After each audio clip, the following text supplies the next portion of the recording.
What's up guys, Lou here back with another video, and today it's all about the Galaxy Note 4, which I've been using for about a week, actually a little bit more, running it through various tests, testing the battery life, the camera performance. I did an unboxing video as well as a 4K camera test. You should go check out those videos if you're interested in this device. But I've been receiving a huge number of requests, possibly from Apple fanboys, suggesting that I've been unfair in bend testing the iPhone 6 Plus, but not doing the Note 4 yet. And there are some questions and concerns with this device. Even though it looks durable at first glance, you have a brand new metallic exterior that you didn't have on the Note 3. Now, the Note 3, on the other hand, has this internal chassis with a plastic exterior, and it did incredibly well in my bend test. You can go check out that video through a link in the description.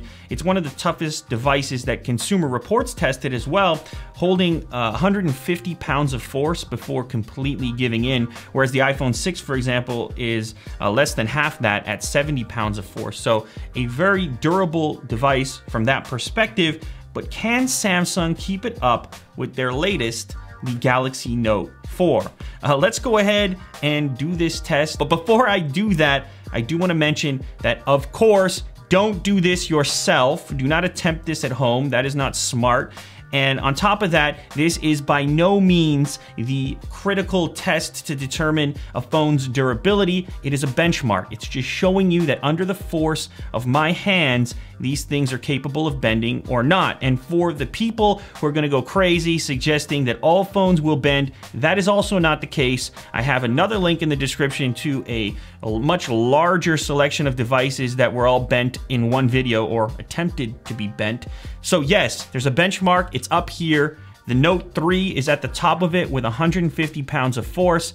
And let's find out where the new Note 4 fits into that scale through, once again, the power, the pressure of these hands right here.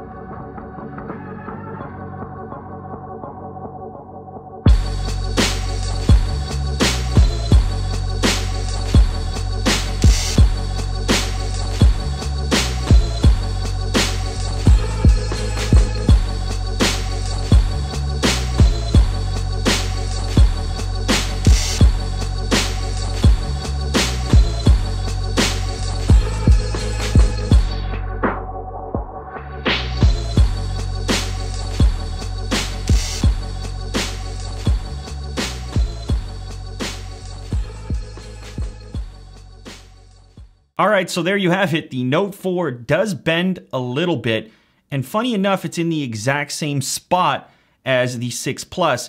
It's nowhere near as severe. I just have a tiny little warp here, and I had to put a lot of pressure into it to achieve that, but still, at that same amount of pressure, the Note 3 was completely fine. Now, this tiny little warp might be able to be fixed just by bending it back. Let me go ahead and try that right now. Do it live. So yeah, you can basically bend it back, I think. Yeah. So there you go. I guess in this particular case, whatever material they're using is a little bit more robust, or maybe it's an internal frame holding it together, could be the battery.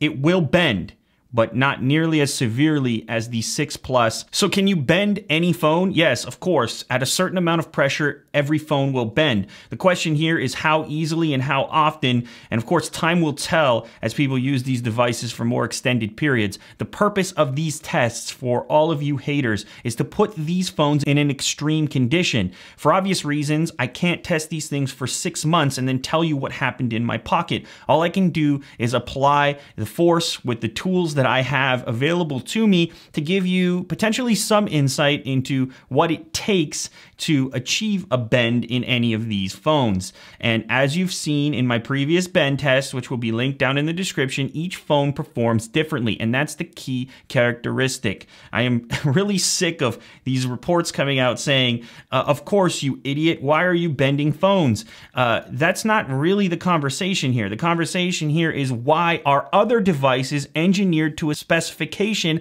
higher than others. Why? Why do that? If no phones ever bend, why can the Note 3 withstand 150 pounds of force, whereas other devices are less than half that? Oh, let me guess, they just had extra money to invest in durability? No, because everybody's perception of what a durable phone is different. And some manufacturers have a specification here, others have it here. And as we continue to miniaturize our devices, we're gonna take hits on durability. So as mentioned before, these bend tests are not the be all and end all of durability testing on a phone. They are the far end of the spectrum, the extreme case. But I can't possibly replicate 6 months, a year, or 2 years of ownership in a quick video or in a review video that comes out 2 weeks after the phone is out. So in some circumstances, we have to push the boundaries because you're going to be the owner of this device for 2 years, maybe more. And this is a significant investment for you, in some cases close to $1,000.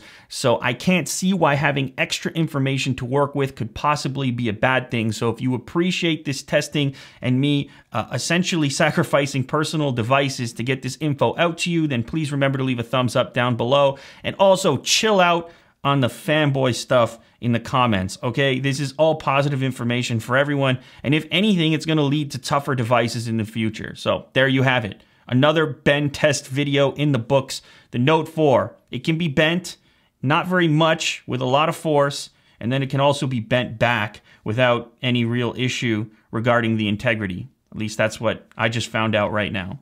All right, guys, that wraps this up. Catch you on the next episode.